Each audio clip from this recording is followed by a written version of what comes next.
Balado Eddy. Aujourd'hui, le sujet, c'est vraiment en lien avec l'attitude, le savoir-être. C'est quelles sont des recommandations au Québec. Donc ici, on parle vraiment pour les nouveaux arrivants, pour vous aider à vous sentir mieux dans l'univers québécois au travail. Parce que les habiletés sociales, les façons de regarder, d'interagir les uns avec les autres, c'est culturel. Fait qu'on est complètement ailleurs. Vous allez rencontrer une personne qui a des réflexes complètement à l'opposé de vous et elle aussi, des fois, peut avoir du mal à vous comprendre. Et ce n'est pas de la mauvaise volonté, c'est juste que on est imprégné petit des habiletés sociales dans notre famille. Oui. En parlant de la première habileté à discuter, qui est en lien avec le savoir-être, qu'on développe vraiment tout petit, le temps, la gestion du temps. Au Québec, on a une relation avec le temps qui est assez anxiogène, qui peut être très stressant, parce que pour ma part, aussitôt que mon cadran sonne, aussitôt que je me lève, je suis déjà en retard. Donc, c'est vite, vite, vite, vite, vite, il faut se lever, vite, vite, vite, vite, vite, il faut déjeuner, vite, vite, vite, vite, vite, il faut se déplacer, il faut aller au travail. Même que j'ai déjà entendu l'expression, puis je trouve que c'est assez juste, qui dit si vous arrivez, vous avez un rendez-vous à 13h et que vous arrivez à 13h, ben vous êtes en retard. Oui, alors qu'on est finalement juste à l'heure, mais c'est ça, les gens pensent toujours qu'on doit arriver à l'avance. À l'avance. Donc, vraiment, par rapport à la gestion du temps, c'est vraiment important au Québec de regarder son horaire. On a une gestion de la tâche aussi qui est très, très importante, une gestion de la performance. Quelqu'un pourrait arriver avec plusieurs diplômes, mais on dit, mais maintenant, qu'est-ce que tu peux faire? Est-ce que tu es capable d'arriver dans le temps? Et malgré la diplomation, ça peut arriver qu'on peut perdre son emploi parce qu'on a de la difficulté à gérer son temps. Un petit truc, ben en fait, le port de la montre. La montre, c'est pas juste un bijou. Ça nous aide vraiment à nous baliser, à nous donner un délai à respecter. Essayez d'intégrer la gestion du temps dans les activités de la vie à la maison. Par exemple, vous faites la vaisselle. Ben, dites-vous, ce soir, au lieu de prendre 1 heure de tout mon temps pour faire la vaisselle, aujourd'hui, je vais essayer de le faire en 30 minutes. Donc, de s'habituer graduellement à se chronométrer ou à regarder son temps pour pouvoir arriver après sur le marché du travail ou en stage et puis que ça aille beaucoup mieux. Vraiment. Puis quand on dit 1 heure pour la vaisselle, on le sait que ça prend pas 1 heure. C'est parce que vous êtes multitâche. Oui. Vous veillez sur les enfants, vous répondez à un, vous parlez à la voisine. Alors qu'ici, il faut se concentrer sur une tâche à la fois pour arriver en fait à ses fins. Oui. Toutefois, c'est sûr que pour ma part, moi je parle à mes Québécois de longue date en disant est-ce que c'est nécessaire de courir autant? Au Québec, il fait froid, donc on a tendance à marcher vite, on a tendance aussi à pas parler beaucoup, donc on utilise beaucoup le langage courriel. Si par exemple, à mon travail, je recevais un journal, je dis à ma collègue, hey, qu'est-ce qui est écrit, c'est quoi la nouvelle directive en lien avec le lavage des mains? Ma collègue, ne vous surprenez pas si elle vous dit, va lire le journal. Donc, oui, ou j'ai envoyé un courriel là-dessus le 15 mai. Ah! C'était écrit dans le courriel. Donc, parfois, quand on vient d'un milieu où est-ce que c'est plus collectiviste, on vit plus en communauté, ça peut faire un choc. Parce que, si tu le sais, dis-le-moi. Donc, ici, c'est juste de vous dire, la gestion du temps est très importante. Au Québec, on fonctionne beaucoup avec l'écriture, les courriels, et puis les rencontres peuvent être très courtes. On fait des rencontres individuelles, face à face. Ça, c'est pas très souvent. C'est quand on a des besoins, on va demander à notre employeur « Je veux vous rencontrer ». Puis là, on va avoir un moment, une date. Mais sinon, on n'est pas porté à faire des rencontres comme ça très souvent, là, face à face. Oui, puis ces rencontres-là, justement, c'est souvent à nous, comme employés, à les demander. Et ça, c'est une autre chose qui est différente dans la société québécoise. En fait, ici au Québec, quand on a une question, quand on a un ennui, quand on veut un complément d'information, C'est à nous, comme individus, d'aller demander, de rechercher l'information. Oui. Et puis, dans le même ordre d'idée, ça va vous demander d'être un peu plus leader, être un peu plus décideur, parfois c'est de vous dire, mais qu'est-ce que je dirais moi à mes enfants? Quelle directive je donnerais? Puis c'est de vous dire, ben, qu'est-ce que moi je pourrais faire sans attendre que mon employeur me le demande. Donc le leadership, l'initiative, ce sont des compétences qui sont valorisées au Et Québec. rechercher. Mais laissez-vous du temps. Parce qu'avant d'être confortable, c'est long. Parce qu'on vous sort de vos chaussures. Ouais. Parce que on est habitué d'attendre dans votre culture que quelqu'un vienne à vous. Parce que c'est la méthode. Et moi, je vous dis, c'est complètement le contraire. Oui. Donc, vous avez fonctionné comme ça pendant des années. Laissez-vous une chance. C'est juste que si vous arrivez dans un nouvel emploi et on va vous dire « Bonjour, tu as telle chose à faire », puis il part, mais il ne reviendra pas. Attendez, si vous avez des questions, allez le rechercher. Parce que souvent, on est là puis on attend que la personne revienne. On se dit « Voyons, où est-ce qu'il est rendu? » Oui. Un truc aussi, si vous êtes nouveau, parfois, moi, quand j'arrivais de nouvelle dans une entreprise, j'avais beaucoup de questions. Donc, ce que je faisais, c'est que je rassemblais mes questions. J'en rassemblais quelques-unes ensemble, 3, 4 questions. Puis, j'attendais de voir, Marie-Ève, est-ce que tu es disponible? Là, j'aimerais ça, j'aurais des questions.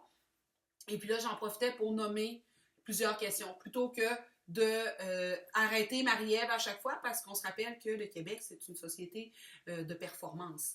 Donc, gestion du temps, gestion de l'horaire, donc on ne peut pas toujours être arrêté. Puis des fois, pour certains, ça peut être des irritants. Donc, si vous avez des questions, c'est important de les demander. Donc, c'est un petit truc comme ça. Et faites confiance à votre instinct. Ça, vous ne l'avez pas perdu. Il y a des personnes qui sont plus disponibles. Il y a des personnes qui aiment répondre aux questions. Ils ne viendront pas nécessairement vers vous parce que ce n'est pas dans notre habitude, nous, ici. Par contre, il y en a qui seront toujours contents de vous en dire un peu plus, de vous informer. Fait qu'à force de côtoyer les gens, vous allez les trouver, ces personnes. Oui. Soyez observateur, soyez observatrice. Regardez vos collègues. Regardez, il y a peut-être des gens qui ont vécu sensiblement le même parcours que vous. Ça fait un petit peu plus longtemps qu'ils sont ici au Québec et puis ils ont pris des habitudes. Donc, remarquez, soyez influencés positivement par des modèles. Donc, remarquez, il y a peut-être des gens que vous dites « Ah, j'aime sa façon de communiquer. J'aime les idées qu'elle a ou qu'il a. » Et puis, essayez de l'appliquer, vous autres, dans votre quotidien au travail.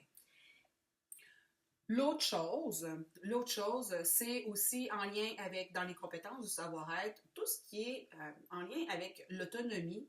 Tantôt, on parlait du leadership. Je sais que dans les écoles, on a une approche, dans les écoles québécoises, qu'on appelle socio-constructiviste. Ça, c'est un grand terme pour dire qu'on se construit ensemble avec la collectivité. Donc, on essaie quand même, on sait qu'on est un pays qui est très individualiste, le Canada, donc on essaie quand même de développer cette espèce d'esprit de communauté-là. Donc, quand vous allez travailler en équipe avec les gens, quand vous allez être dans des formations, c'est possible que vous dites au formateur, mais c'est quoi la réponse? Et que le formateur vous dise, d'après toi, c'est quoi la réponse? Ouh, c'est déstabilisant. Oui, c'est déstabilisant. Pourquoi? Parce que les formateurs, les professeurs essaient de vous faire réfléchir davantage pour que vous puissiez trouver vous-même les réponses. Parce que quand vous allez arriver sur le marché du travail, bien, le professeur ne sera plus là pour vous dire « fais ça, fais ça, fais ça ». L'employeur au Québec, ce n'est pas une habitude non plus de dire « fais ça ». Donc, il s'attend à ce que les employés prennent des initiatives, prennent des idées. C'est sûr que c'est complètement le contraire de ce que vous avez vécu où le professeur avait la science infuse, avait toujours raison. Et même s'il avait tort, il ne fallait pas lui dire. Même chose, notre employeur au Québec, s'il y a quelque chose qui ne marche pas, il veut l'entendre. Il ne sera peut-être pas content, mais il ne vous congédiera pas pour ça.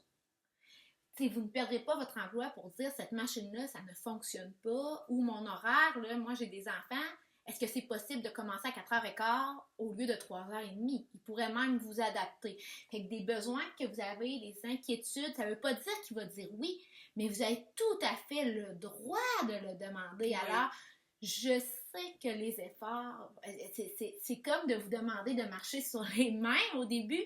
Oui. C'est difficile, mais vous allez voir que ça va fonctionner un peu mieux parce que c'est des habiletés sociales complètement inversées. Oui, oui. Donc, ne vous gênez pas de nommer votre besoin. Donc, au Québec, au niveau de la hiérarchie, on a des employeurs qui sont un peu plus proches de nous, qui ne sont pas des amis, parce qu'il y a quand même une ligne professionnelle. Donc, je ne vais pas aller nécessairement passer des fins de semaine et dîner avec lui ou avec elle, mais ça peut être possible aussi. Donc, on a beaucoup de relations de proximité. Donc, gênez-vous pas de nommer vos besoins. Par la suite, dans les autres éléments qu'il faut développer, c'est vraiment important aussi de développer tout ce qui est des habiletés en lien avec l'informatique. C'est des petites choses qu'on n'a pas, on ne vous parle pas souvent, mais je sais que les ordinateurs qui sont utilisés ici, au Canada, au Québec, c'est pas les mêmes ordinateurs, c'est pas les mêmes claviers qui sont utilisés ailleurs. Pour ceux qui connaissent les référents, là, les QWERTY, les claviers QWERTY ou des claviers AZERTY. Donc, nous, au Québec, on est habitué avec le clavier QWERTY.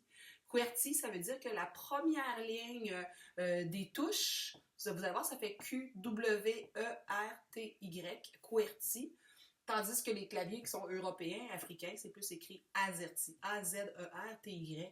Et c'est pas juste ça ici qui change, mais tout aussi la configuration. Comme nous, si on veut faire, au Québec, on veut faire un chiffre, on va tout simplement peser sur le 3, sur le 6, et ça va faire 3-6 là, sur l'ordinateur.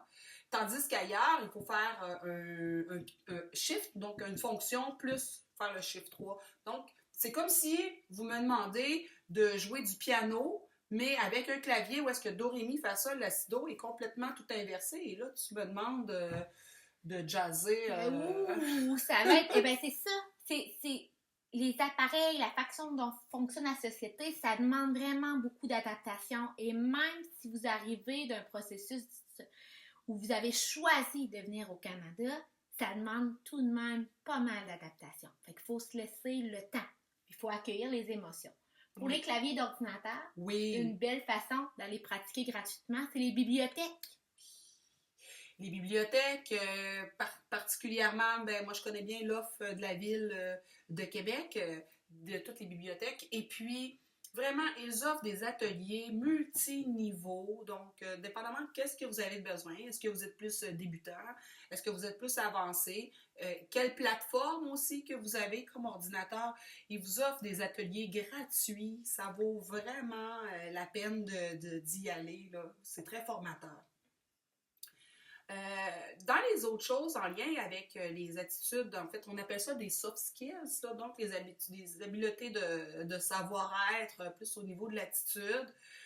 On vous a dit qu'on a une relation d'égal à égal quand même avec l'employeur, donc gênez-vous pas de nommer vos besoins.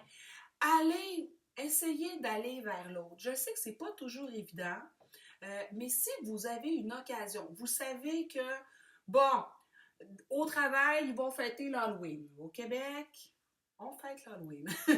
Et je sais que c'est une fête qui peut être un peu inconfortable pour plusieurs. Là. Et je comprends. On va faire un épisode là-dessus, là, sur la fête de l'Halloween, mais c'est de retenir que c'est vraiment... On aurait pu appeler la fête de l'Halloween la fête des bonbons. Là. Mais c'est qu'il y a une histoire là, d'agriculture derrière. Mais ce que je veux dire, c'est que au travail, c'est possible qu'il y ait une fête de l'Halloween et que vous n'êtes pas à l'aise, vous n'avez jamais participé à la fête de l'Halloween. Mais parfois, essayez de sortir de sa zone de confort à votre façon.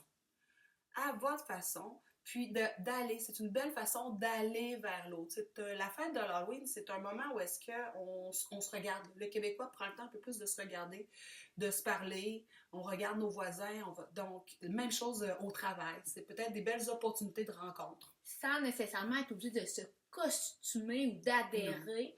Des fois, juste regarder puis s'ouvrir à qu'est-ce qui se passe. Parce que c'est sûr que c'est une fête qui peut soulever. Oui, j'ai peut-être pas choisi le bon exemple, mais c'est parce que je sais que c'est un exemple qui frappe. Oui, c'est ça. C'est ça. Mais en fait, c'est de retenir quand vous avez des occasions de vous lever, rencontrer, aller vers l'autre, profitez-en, essayez de parler en français le plus possible. Le Québécois aime entendre l'autre faire l'effort, donc jamais on va rire de vous, puis on va vous donner une chance et puis on va vous aider. Donc gênez-vous pas de parler, de rencontrer le Québécois. J'espère que ces petits trucs-là pourront vous accompagner dans votre quotidien dès maintenant. Et on se revoit très bientôt. Oui, prochain épisode. Bye bye tout le monde. Bye bye!